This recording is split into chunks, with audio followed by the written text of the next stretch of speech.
நான்வெஜ்ஜையே மிஞ்சிற டேஸ்ட்டில் இருக்கும் இந்த கிரேவி.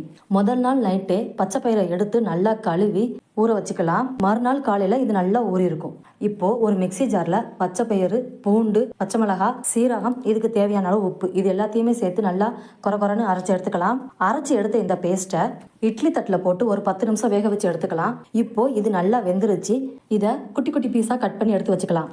இப்போ ஒரு கடாயில் பட்டை, கிராம்பு, ஏலக்காய், கொத்தமல்லி, பிரியாணி இலை, வத்தல் இது எல்லாத்தையுமே ட்ரையாக வதக்கி எடுத்துக்கலாம். இது ஆறுனதுக்கு அப்புறமா மிக்சி ஜாரில் பவுடர் பண்ணி எடுத்து வச்சுக்கலாம்.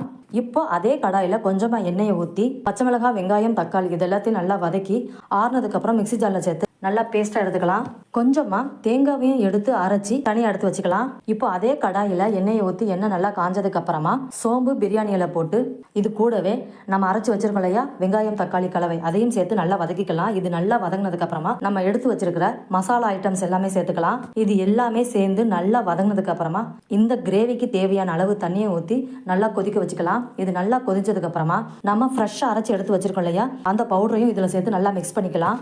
அதுக்கப்புறம் தேங்காய் அரைச்சி வச்சிருக்கோம் இல்லையா அதையும் சேர்த்து நல்லா மிக்ஸ் பண்ணிட்டு இப்போ நம்ம குட்டி குட்டியாக கட் பண்ணி எடுத்து வச்சிருக்கோம் இல்லையா பச்சை பயிறு, அதையும் சேர்த்து நல்லா மிக்ஸ் பண்ணிக்கலாம். ஒரு 10 நிமிஷம் மூடி போட்டு அதுக்கடுத்து எடுத்து பார்த்தோம்னா சூப்பரான கிரேவி நம்மளுக்கு ரெடியாக இருக்கும் ஃப்ரெண்ட்ஸ்.